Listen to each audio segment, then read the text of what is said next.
Hello guys, कैसे हैं आप लोग। आशा अच्छे होंगे, आप लोगों की पढ़ाई अच्छी चल रही होगी। आप सब लोगों का एक बार फिर से आपके अपने ऑनलाइन प्लेटफॉर्म प्रयाग एकेडमी में बहुत बहुत स्वागत है। जैसा कि आप लोग जानते हैं कि उत्तराखंड लोक सेवा आयोग ने अपर पीसीएस परीक्षा 2024 के लिए आवेदन पत्र मांगे हैं। ये वैकेंसी उत्तराखंड लोक सेवा आयोग के द्वारा एक सरप्राइज की तरह आई है।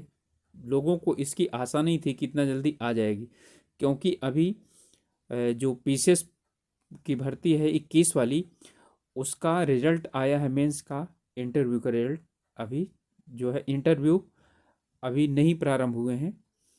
अभी 18 से 22 तक उसका डॉक्यूमेंट्स वेरिफिकेशन होगा उन स्टूडेंट्स का जो मेंस में क्वालिफाई हुए हैं इंटरव्यू के लिए। लेकिन उससे पहले ही आयोग ने पीसीएस की वैकेंसी जारी कर दिया और इस बार बहुत अच्छी यानी कि वैकेंसियाँ हैं। तो इसके विषय में आप लोग जो भी भरना चाहते हैं फॉर्म वगैरह इसका, तो आप लोगों को जानकारी इसके विषय में पूरी होनी चाहिए, क्योंकि अब इस बार काफ़ी आयोग ने बदलाव कर दिए हैं। तो इस विषय में आगे शुरू करूं उससे पहले आप लोगों से एक रिक्वेस्ट है कि अभी तक आप लोगों ने यदि चैनल को सब्सक्राइब नहीं किया है या चैनल पर नए हैं तो सब्सक्राइब कर लीजिए और अपने ग्रुप्स में शेयर कर सकते हैं, जिससे कि और लोग जो हम लोगों के साथ जुड़ना चाहें वो जुड़ सकते हैं। तो चलिए शुरुआत करते हैं। 14 तारीख को यानी कि इसे प्रकाशन किया गया। 14 तारीख ही इसकी शुरुआत की, यानी ऑनलाइन फॉर्म भरा जाएगा और ऑनलाइन की यानी कि प्रारंभ होने की डेट 14 मार्च दिया था। तो 14 मार्च से शुरुआत नहीं हुआ है, आज से शुरुआत हो चुका है ये।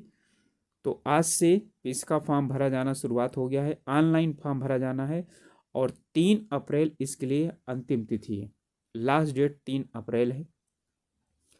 तो जो भी रिक्वायरमेंट है आप लोग जल्दी से जल्दी पूरा कीजिए और उसके साथ तुरंत फॉर्म इसको भर दीजिए और फॉर्म भरने के बाद एक प्रिंट आउट अपने पास रख लीजिए। तो चलिए आगे शुरू करते हैं। इसमें पहली बात करते हैं कि इसमें यानी कि है क्या क्या जो दिया हुआ है, मेन चीज़ें। तो इस वाली यानी वैकेंसी में कुल जो पद हैं, ठीक है, उनके पदों की संख्या है 189, 189 जो पोस्ट हैं, ठीक है, वो हैं। और उनमें कौन कौन सी पोस्ट हैं ये सब यानी आप लोगों को बता रहा हूँ मैं। तो ये अपर पीसीएस यहाँ पर जो है यानी कि इन्होंने बताया है फिर से कि 3 अप्रैल 2024 तक ऑनलाइन आवेदन कर सकते हैं। रिक्तियों की संख्या इस तरह से है, बढ़ाई भी जा सकती है, घटाई भी जा सकती है। डिप्टी कलेक्टर यानी कि एसडीएम, इनकी जो रिक्तियां हैं कुल 9 हैं, ठीक है, जिनमें जनरल की 8 है, ठीक है, और एक ओबीसी की है। इनमें 2 महिलाओं के लिए अनारक्षित में 2 महिलाओं के लिए रिजर्व है। तो जैसा कि जानते ही हैं यहाँ पर उत्तराखंड की महिलाओं के लिए 30% रिजर्वेशन है अपनी, यानी कि उसमें जो भी हैं। तो 8 तरीक 24 यानी कि 2 पोस्ट इसमें है। और यहाँ जो सीओ की पोस्ट है यानी कि पुलिस उपाधीक्षक, डिप्टी एसपी जिसको बोलते हैं, 17 पोस्ट हैं। और यानी कि 17 में ये अब अलग अलग हैं, बटा हुआ है। जिला कमांडेंट होमगार्ड्स की 5 सीटें हैं। सहायक संभागीय परिवहन अधिकारी, ठीक है, ये इसकी 1 सीट है यानी कि आरटीओ की। और जिला पंचायत राज अधिकारी, इसके भी 1 सीट है। कार्य अधिकारी जिला पंचायत, ठीक है, पंचायती राज, इसकी भी 1 है। जिला ग्रामोद्योग अधिकारी, इसकी 6 सीटें हैं। इसके बाद उप शिक्षा अधिकारी, स्टाफ ऑफिसर और विधि अधिकारी विद्यालय शिक्षा में, इसमें 58 है, सबसे ज़्यादा यही पोस्टें हैं। और इनमें रिजर्वेशन सभी को पूरे को दिया गया है। फिर है परिवीक्षा अधिकारी, महिला सशक्तिकरण एवं बाल विकास विभाग, इसकी सिर्फ 1 पोस्ट है। और वित्त अधिकारी यानी कि वित्त अधिकारी या कोषाधिकारी, इसकी 14 वैकेंसी है। सहायक आयुक्त राज्य कर 16 हैं, ठीक है। और इसमें डिप्टी कमिश्नर, ठीक है, जो स्टेट टैक्सेस है उसका है। कर राज्य कर अधिकारी वित्त विभाग में इसमें 53 वैकेंसी हैं, ये दूसरे स्थान पर है जिसकी सबसे ज़्यादा वैकेंसी हैं। इस बाद सहायक नगर आयुक्त, ठीक है, अधिशासी अधिकारी, ठीक है, ये शहरी विकास विभाग के लिए यहाँ पर 7 पोस्ट हैं। कुल मिलाकर के 189 पोस्ट हैं, जिनमें सामान्य के लिए 105 पोस्ट, ठीक है, और बाकी जो है वो रिजर्वेशन है, यानी कि रिजर्व पोस्ट है। तो अब इसमें इसी के साथ साथ, ठीक है, संख्या बोल हैं कि दी हुई है और ये घट या बढ़ सकती है। और इसमें यहाँ पर दिया हुआ है कि किस वाली पोस्ट के लिए जो हमारे यानी कि जो दिव्यांग पर्सन हैं वो किस किस के लिए अप्लाई कर सकते हैं, ठीक है। इसके बाद यहाँ पर यानी कि जो दिया हुआ है कि 1 से लेकर के 1 से 5 तक एवं 8 से 12 तक जो पद हैं और राजपत्रित स्थायी अंशदायी पेंशन युक्त हैं, ठीक है। और क्रम संख्या 6 कार्याधिकारी और 7 जिला ग्रामोद्योग अधिकारी एवं क्रमांक 13 यानी सहायक नगर आयुक्त या अधिशासी अधिकारी, ये अराजपत्रित स्थायी और क्या है अंशदायी पेंशन से संबंधित है। इनमें अब योग्यता हम लोग देख लेते हैं कि योग्यताएं क्या हैं। तो सभी के लिए, ठीक है, जितने हैं पोस्ट 1 2 3 4 5 6 7 10 11 12 और 13 के लिए, इन सब के लिए मान्यता प्राप्त विश्वविद्यालय यानी विश्वविद्यालय से क्या होना चाहिए, स्नातक उपाधि होनी चाहिए, किसी विषय विशेष में नहीं, ठीक है, किसी विषय विशेष के लिए नहीं है। लेकिन हाँ, यहाँ पर 2 पद हैं, एक क्रम संख्या 8, एक क्रम संख्या 9, जिनके लिए विशेष योग्यता चाहिए। उप शिक्षा अधिकारी, स्टाफ ऑफिसर और विधि अधिकारी, ठीक है, इसके लिए परास्नातक की उपाधि चाहिए, यानी मास्टर डिग्री चाहिए। इस बात है परिवीक्षा अधिकारी, परिवीक्षा अधिकारी के लिए विश्वविद्यालय के द्वारा, ठीक है, यानी कि या केंद्र सरकार के द्वारा मान्यता प्राप्त जो विश्वविद्यालय हैं वहाँ से समाज शास्त्र या अनुप्रयुक्त समाज शास्त्र या सामाजिक कार्य में स्नातकोत्तर की डिग्री होनी चाहिए।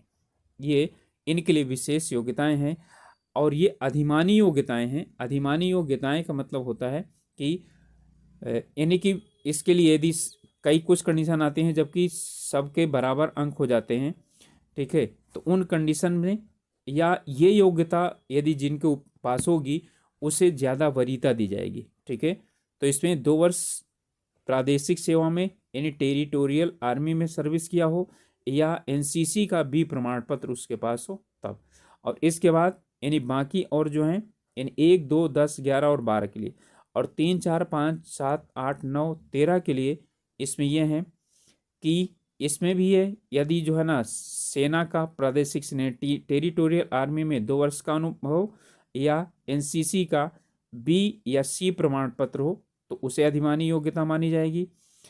इसी तरह से यहाँ पर जिला पंचायत राज अधिकारी के लिए यहाँ राष्ट्रीय सेवा योजना का सी प्रमाण पत्र, ठीक है, या एनसीसी बी प्रमाण पत्र या टेरिटोरियल आर्मी में, ठीक है, क्या होना चाहिए 1 वर्ष यानी 2 वर्ष का वो होना चाहिए। तो एनएसएस, ठीक है, जो पढ़ते नहीं हम लोग करते थे वहाँ पर इंटरमीडिएट में या डिग्री कॉलेज या यूनिवर्सिटी लेवल पर, तो एनएसएस का भी यहाँ पर यानी इन्होंने अधिमानी योग्यता मानी है। जिला ग्रामोद्योग अधिकारी के लिए वही है यानी कि टीए में 2 वर्ष या एनसीसी बी ग्रेड या खादी ग्रामोद्योग आयोग द्वारा आयोजित संस्थाओं से खादी ग्रामोद्योग का 10 माह का प्रशिक्षण लिया गया हो, ठीक है। इसके बाद इसमें जो शिक्षा अधिकारी है, स्टाफ ऑफिसर, विधि अधिकारी, इनके लिए यानी कि बीएड हो तो यानी कि उन्हें अधिमानी योग्यता दी जाएगी, ठीक है। परिवीक्षा अधिकारी के लिए यह है कि यदि वो एलएलबी किया हो तो उसे क्या दिया जाएगा, अधिमानी योग्यता यानी कि मानी जाएगी उसे।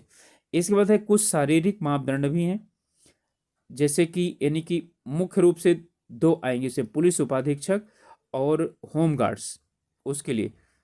तो इसमें लंबाई और सीना वगैरह दिया गया है।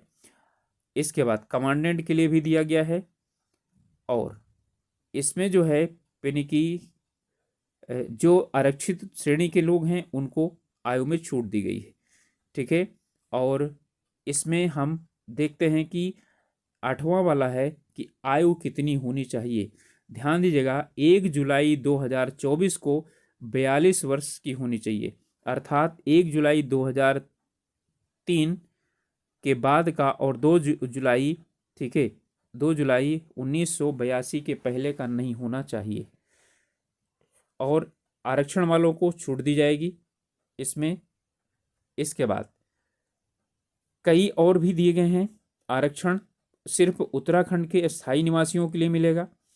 और इसमें काफ़ी ऐसी यानी वैकेंसी हैं जिन्हें सिर्फ और सिर्फ उत्तराखंड के यानी लोगों के लिए यानी वो है भरे जाएंगे, क्योंकि आयोग के बाहर के पद हैं और भारत का कोई भी नागरिक इसको भर सकता है। ठीक है, इस फॉर्म को ऑनलाइन अप्लाई किया जा सकता है। तो ऑनलाइन अप्लाई करने का जो पूरा मेथड है वो दिया हुआ है कि यानी वेबसाइट पे जाएंगे ukpsc.net.in और वहाँ पर मोबाइल नंबर और जो साथ में ईमेल एड्रेस है उसे रजिस्टर्ड करेंगे और फिर उसके बाद आगे जो जो डायरेक्शन आता चला जाएगा वो फॉर्म फिलअप करते चले जाएंगे। और मैंने बता दिया कि फॉर्म भरने के बाद फॉर्म जब भर जाएगा तो इसमें फीस जमा होगी अनारक्षित 172 रुपये, और इसी तरह से यानी उत्तराखंड के ओबीसी का 172, अनुसूचित जाति जनजाति के लिए 82 रुपये, आर्थिक रूप से पिछड़े हुए 172। ये सिर्फ आर्थिक रूप से पिछड़े हुए कमजोर जो है ये उत्तराखंड वाले माने जाएंगे। उत्तराखंड के दिव्यांग को 22 रुपये और अनाथ बच्चों के लिए कोई शुल्क नहीं लिया जाएगा। और जब आप शुल्क वो यानी कि जमा कर देंगे तो फिर जो है वो आपको प्रिंट आउट देने के लिए बोल देगा, आप प्रिंट आउट निकाल लेंगे। इसके बाद प्रारंभिक परीक्षा किस लिए ली जाएगी और जो है इसमें प्रारंभिक परीक्षा में होगा क्या, ये दिया हुआ है। प्रारंभिक परीक्षा के लिए क्या है, निर्देश है। यह एक क्या है, स्क्रीनिंग परीक्षा है सिर्फ। इसमें 2 प्रश्न पत्र होंगे जिसमें कि नेगेटिव मार्किंग होगी, और जो द्वितीय प्रश्न पत्र होगा वो सिर्फ आहारकारी होगा, यानी कि उसमें मात्र 33% अंक प्राप्त करना अनिवार्य होगा, अर्थात वो सिर्फ क्वालिफाइंग है, उसके नंबर नहीं जोड़े जाएंगे। सिर्फ और सिर्फ किसके नंबर जोड़े जाएंगे, मात्र जो फर्स्ट पेपर है यानी पहला प्रश्न पत्र है उसके मार्क्स जोड़े जाएंगे। ठीक है, इसके बाद जब भी वो आपका एग्जाम होगा तो एग्जाम को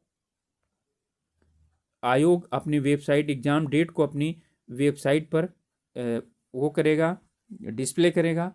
इसके बाद मुख्य परीक्षा के लिए निर्देश है कि प्रारंभिक परीक्षा में जो सफल होंगे अभ्यर्थी, ठीक है, छंटनी के बाद होंगे, उन्हें एक ऑनलाइन आवेदन पत्र क्या होगा यानी कि अप्लाई करना पड़ेगा मेंस के लिए, और उसकी जो प्रिंट आउट है उसके साथ अपनी शैक्षिक प्रतियां वगैरह सब वो करके, और हाई स्कूल, इंटरमीडिएट और आरक्षण आदि से संबंधित जितने प्रमाण पत्र हैं सबको उसके साथ अटैच करके और आयोग को भेजना पड़ेगा।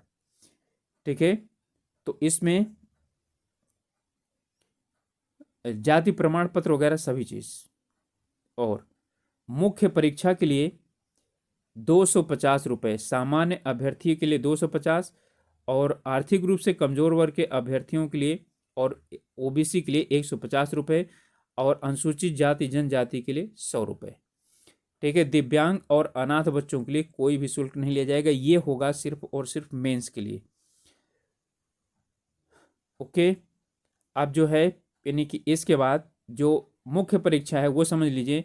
मुख्य परीक्षा मात्र 3 शहरों में होगी, हल्द्वानी में, देहरादून में और हरिद्वार में। मात्र 3 स्थानों पर मुख्य परीक्षा होगी। और इसमें यानी कि और सभी चीज़ें दी गई हैं जो इसके बाद मुख्य परीक्षा में जो सफल होंगे वो जो है क्वालिफाई होंगे साक्षात्कार के लिए। मुख्य परीक्षा के लिए कई चीज़ें यानी कि ध्यान रखने की बात है कि जो है यानी कि यदि कोई अपना यानी कि क्या क्या गलतियां करता है, इस चीज़ को ध्यान रखना है मुख्य परीक्षा के लिए। इसे नोटिफिकेशन डाउनलोड कीजिए, बहुत अच्छी तरीके से क्या करिए इसमें जो है यानी कि भर इसको आप लोग यानी कि पढ़ लीजिए अच्छी तरीके से। क्यों? क्योंकि इसमें कई चीज़ें हैं। जैसे देखिएगा, बहुत से बच्चे जो है ना कंफ्यूज रहते हैं कि एक पेन, एक रंग वाली पेन स्याही से लिखा जाए, दो रंग, ठीक है। तो यहाँ पर है कि उत्तर लिखने में नीली अथवा काली स्याही के अतिरिक्त अन्य रंग की स्याही का प्रयोग करने पर प्रति प्रश्न 2 अंक की कटौती की जाएगी, ठीक है। यानी कि काट लिया जाएगा 2 अंक। अपना वास्तविक नाम पता नहीं लिखना है, आबासा XYZ ही लिखना है, अन्यथा 2 अंक काट लिए जाएंगे।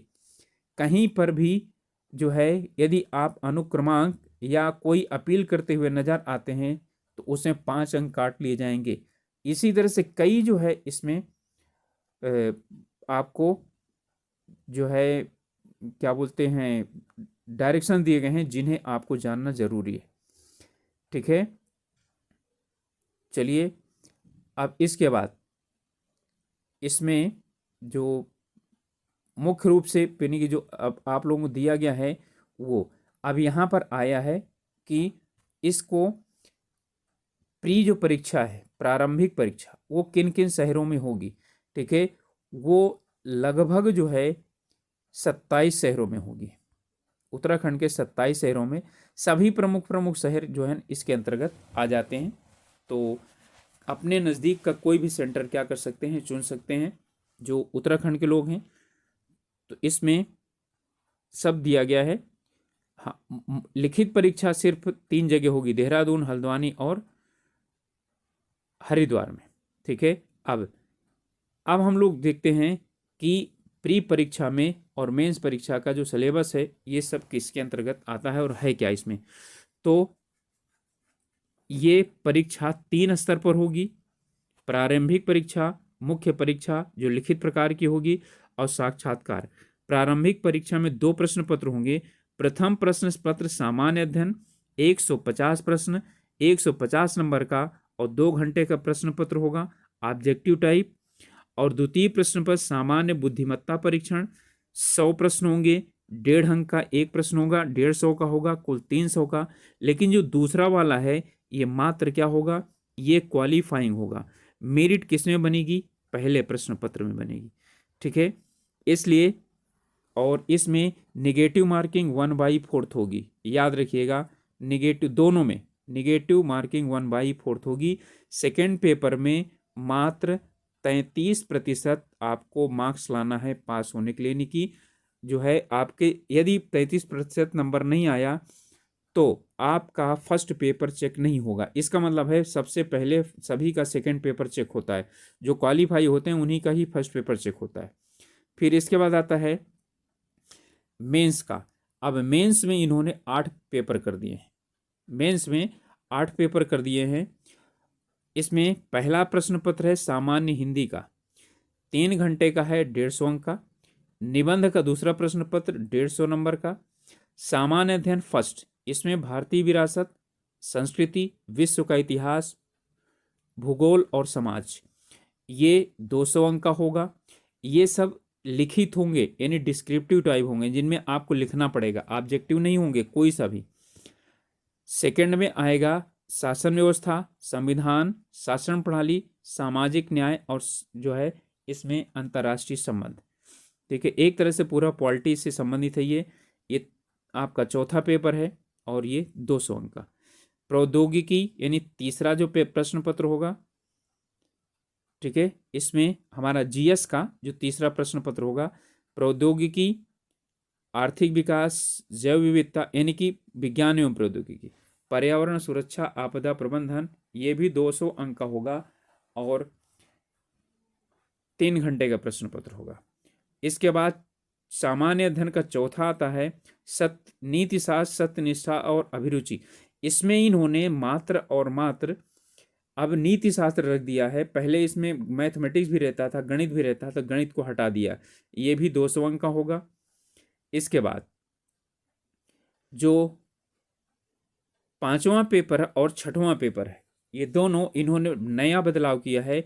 इसमें जैसे उत्तर प्रदेश में बदलाव किया गया है, उत्तर प्रदेश से संबंधित जानकारी, तो यहाँ उत्तराखंड राज्य संबंधी जानकारी, उत्तराखंड राज्य संबंधी जानकारी, ठीक है, ये पूरा का पूरा दोनों प्रश्न पत्र उत्तराखंड से संबंधित हैं और ये मेन से पूछे जाने हैं। ये 200 नंबर का है। कुल मिलाकर के ये 1500 अंक का हो जाएगा और 150 अंक का क्या होगा, साक्षात्कार।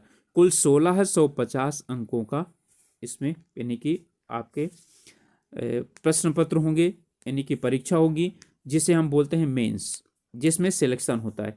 प्री का कुछ नहीं जोड़ा जाना है, प्री परीक्षा मात्र क्वालिफाइंग है बस। ठीक है, तो इसका मतलब है, और यहाँ पर कुछ और भी चीज आती है, वो ये आती है कि हर एक प्रश्न पत्र में सभी प्रश्न पत्र अनिवार्य हैं और सामान्य हिंदी के प्रश्न पत्र में न्यूनतम 35% अंक पाना जरूरी है। पहले जो था ना, उसमें हिंदी में ही निबंध था, तो लोगों को कंफ्यूजन होता था कि हम निबंध में लाएं तो कितना लाएं। ठीक है, वो सोचते थे हम निबंध में तो इतना ला देंगे, 35 पा जाएंगे, लेकिन उसके कारण जो है ना वो गड़बड़ा जाते थे। इस बार इन्होंने हिंदी का सिलेबस भी बढ़ा दिया है।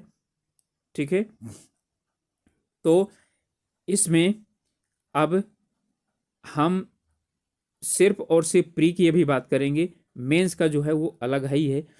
प्री में प्रथम प्रश्न पत्र जो जरूरी है जानना, इसमें 150 प्रश्न होंगे, 150 अंक के होंगे, 2 घंटे का होगा और इसमें ठीक है अनिवार्य रूप से न्यूनतम 1/3 प्रश्न उत्तराखंड राज्य से संदर्भ में पूछे जाएंगे। यानी 150 में अब पक्का हो गया है, याद रखिए 50 प्रश्न उत्तराखंड से संबंधित होंगे। अब जैसे करंट का है तो करंट उत्तराखंड 50 हो गया। ठीक है, तो अनिवार्य रूप से 1/3 प्रश्न उत्तराखंड राज्य के संदर्भ से होंगे।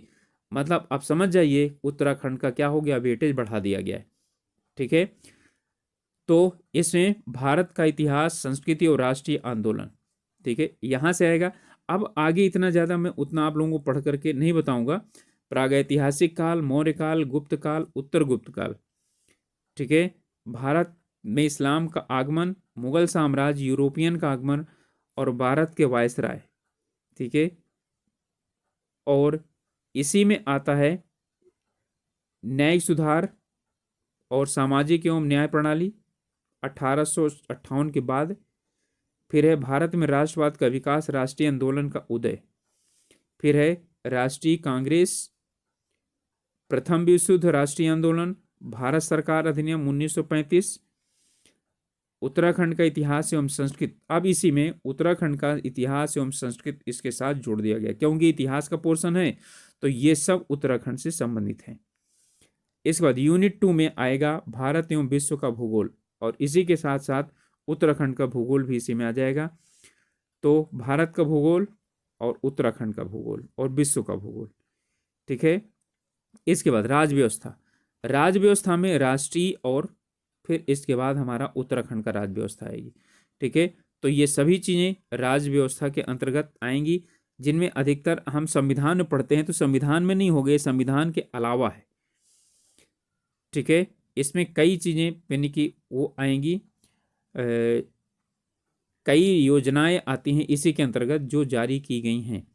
ठीक है, अंतर्राष्ट्रीय में जो है आपको ये सब पढ़ने पड़ेंगे। इसके बाद भारत का संविधान अलग से इसमें दिया गया है, संपूर्ण संविधान है, इसलिए मैंने बोला जो राज्य व्यवस्था है वो संविधान नहीं है। ठीक है, फिर भारतीय राजनीति अलग से दी गई, संघीय कार्यपालिका, राज्य कार्यपालिका, चुनाव, संसद, राजनीतिक दल, दबाव समूह। ठीक है, राजनीतिक संस्कृति, समाजीकरण, राज्यों का पुनर्गठन आदि सब इसके अंतर्गत आ जाता है। इसके बाद है विशेष करके पंचायती राज, यहाँ से कई क्वेश्चन पूछे जाते हैं।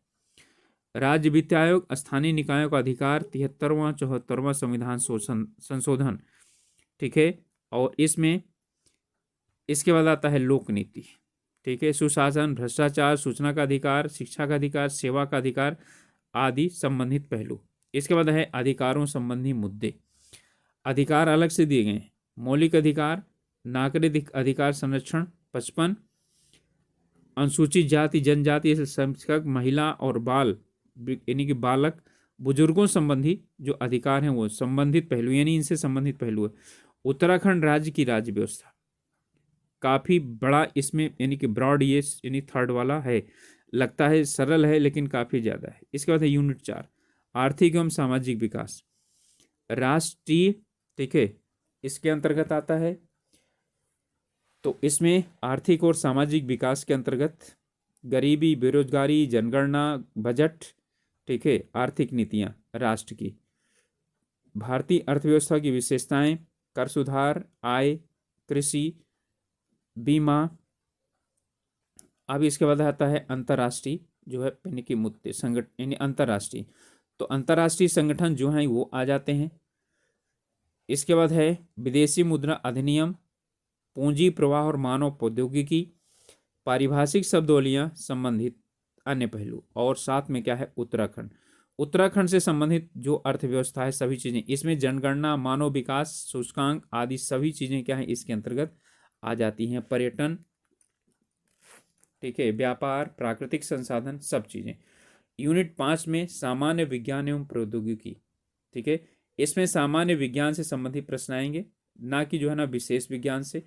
इसमें ज्यादातर जो है आएगा क्या समसामयिकी, ठीक है, और जो है इसमें राष्ट्रीय और पुरस्कार, खोज, अन्वेषण, ये सब इसी के अंतर्गत आ जाता है। राज्य, राष्ट्रीय, अंतर्राष्ट्रीय वैज्ञानिक, सूचना प्रौद्योगिकी यानी आईसीटी का यानी कि प्रयोग, ई गवर्नेंस आदि, पारिस्थितिकी और पर्यावरण आप लोग अच्छी तरह से जानते हैं, इसी के अंतर्गत कृषि वगैरह आ जाएगा सभी चीजें। फिर है यानी कि फिजिक्स यानी भौत यानी कि फिजिकल विज्ञान, यानी कि जो लगभग फिजिक्स इसे समझ लेते हैं, लेकिन फिजिक्स नहीं बल्कि इसमें फिजिक्स केमिस्ट्री दोनों सम्मिलित हो जाएगी। तो इसमें ज़्यादातर कंप्यूटर आएंगे, और इसके बाद यानी कि पदार्थ और उसकी अवस्थाएं यानी कि ये केमिस्ट्री वाला भाग आता है, ठीक है। आगे नीचे ये वाला यहाँ से यहाँ तक लेकर फिजिक्स आ जाता है। इस बार जीव विज्ञान के से संबंधित जो है यानी कि आते हैं, और वैज्ञानिक शब्दावली, और साथ में उत्तराखंड के प्राकृतिक संसाधन, राष्ट्रीय अंतर्राष्ट्रीय जलवायु परिवर्तन आदि में इनका योगदान। छठवां आता है राज्य, राष्ट्रीय, अंतर्राष्ट्रीय महत्व की समसामयिक घटनाएं, ये इसके अंतर्गत आ जाते हैं। ओके, तो ये था फर्स्ट पेपर। कितनी यूनिट में बटा है? 6 यूनिट में, ठीक है। इसी के साथ बुद्धिमत्ता, ठीक है, इसमें भी ये 100 नंबर का होगा, 100 प्रश्न आएंगे। अच्छा, प्रश्नों की संख्या 80 करेंगे। ओके, इसमें यूनिट फर्स्ट से प्रश्नों की संख्या 80 आएगी, और सेकंड वाला लैंग्वेज वाला होगा, यानी कि भाषा का, हिंदी और अंग्रेजी 20 क्वेश्चन, जिसमें कि शायद 13 हिंदी। चलिए आगे जो है देखेंगे। इसमें अभिक्षमता, ठीक है, अर्थात यानी लॉजिकल रीजनिंग यहाँ पर क्या हो जाएगी, आएगी। फिर संप्रेषण और अंतर्वैयक्तिक कुशलता, तार्किक एवं विश्लेषणात्मक जो है यानी कि ये भी रीजनिंग ही है। कुछ अंगणितीय गणनाएं हैं इसके अंतर्गत आएंगी। निर्णय लेना, ठीक है, डिसीजन मेकिंग, समस्या समाधान, सामान्य मानसिक योग्यता, ठीक है, यानी कि जिसमें आप क्या करते हैं, डायरेक्शन यानी दिशा बोध, सामाजिक बौद्धिकता, सामाजिक बौद्धिकता का मतलब है ब्लड रिलेशन, रक्त संबंध, भावात्मक बौद्धिकता, आलोचनात्मक चिंतन, वर्ण परीक्षण, आंकड़ा पर्याप्तता और अनुपस्थिति, ठीक है, स्वरूप, यानी कि इसमें कौन सा है या कौन सा नहीं है। संख्यात्मक अभिज्ञान, ये मैथ का थोड़ा सा भाग आएगा। संख्या और उनका वर्गीकरण, विभाज्यता के सामान्य विशेषताएं, संख्या परीक्षण, विभाग और शेषफल, शेषफल के नियम, 2 लाइन संख्या निर्धारण और प्राकृतिक संख्याओं पर कुछ नियम। इस बात है सांख्यिकी विश्लेषण, इसमें आंकड़ों का चार्ट, ग्राफ, तालिका और माध्यम, इनके माध्यम द्वारा आंकड़ों की पर्याप्तता का ज्ञान, ठीक है। अब जो दूसरी यूनिट है यहाँ पर 20 प्रश्न होंगे। 20 प्रश्न में से, ठीक है, इसमें कुल यानी कि 20 प्रश्न होंगे, और 20 प्रश्नों में से हमारे यानी कि जो आएंगे वो 7 प्रश्न अंग्रेजी के होंगे और 13 प्रश्न हिंदी के होंगे, ठीक है, और ये 30 अंकों के होंगे। तो 7 प्रश्न किसके? 7 प्रश्न अंग्रेजी से और 13 प्रश्न हिंदी से, ठीक है। इसमें एक क्या होगा, पैसे दिया रहेगा, ठीक है, और पैसेज से ऑब्जेक्टिव टाइप प्रश्न पूछे जाएंगे। ठीक है, और कितने प्रश्न होंगे पूछे जाएंगे, ध्यान समझिएगा, ऑब्जेक्टिव टाइप 3 प्रश्न पूछे जाएंगे, 3 प्रश्न पूछे जाएंगे पैसेज से। ठीक है, और वो इंग्लिश में ही रहेगा, इंग्लिश से संबंधित रहेगा, और 4 प्रश्न। ठीक है, 4 3 7 प्रश्न हो जाएंगे। 4 प्रश्न इस ग्रामर से रहेगा, vocabulary, antonyms, synonyms, word word substitution, phrase और ट्रांसफॉर्मेशन ऑफ द सेंटेंस। ठीक है, डायरेक्ट नरेशन से इनडायरेक्ट में, एक्टिव वॉइस से पैसिव वॉइस में, ये सब इसके अंतर्गत आ जाएगा। इसके बाद हिंदी भाषा, ये 13 अंक का। इसमें भी क्या आएगा, भाषा की बोधगम्यता समझते हुए गद्यांश या अवतरण का, ठीक है, पढ़ करके उसके 6 प्रश्न उसमें से पूछे जाएंगे। उन 6 प्रश्नों के उत्तर देना है। वहाँ गद्यांश में 3 पूछे जाएंगे, यहाँ पर 6 पूछे जाएंगे। ठीक है, इसके बाद जो है इसमें 7 7 6 13 7 जो प्रश्न होंगे वो, ठीक है, इसमें अपठित गद्यांश के शीर्षक, उद्देश्य, भाषा, लोकोक्ति, मुहावरा, अलंकार, तत्सम, तद्भव, देशज, विदेशी, पर्यायवाची शब्द, विलोम शब्द और उपसर्ग, प्रत्यय, संधि, समास, क्रियारूप आदि से आएंगे। ठीक है, तो ये था हमारा सिलेबस। और यहाँ तक मैंने सिर्फ और सिर्फ किसकी बात की है, प्री का जो सिलेबस है उसकी बात की है। और आप लोग अच्छी तरीके से पढ़ लीजिएगा, मेंस का सिलेबस इसी तरह से आप लोगों को निर्धारित करना है। आप इसमें आप लोग देखते हैं कि जो यूनिट्स हैं जिसमें ज़्यादा होंगे तो ज़्यादा प्रश्न पूछे जाएंगे, कम होंगे तो कम प्रश्न पूछे जाएंगे। और याद रहे कि 50 प्रश्न आपके उत्तराखंड से आने हैं फर्स्ट पेपर में।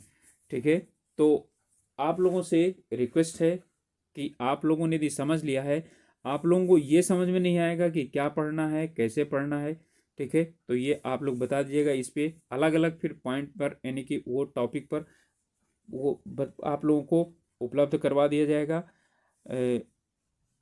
जो सजेशन होगा कि आपको क्या क्या पढ़ने हैं, क्या छोड़ने हैं।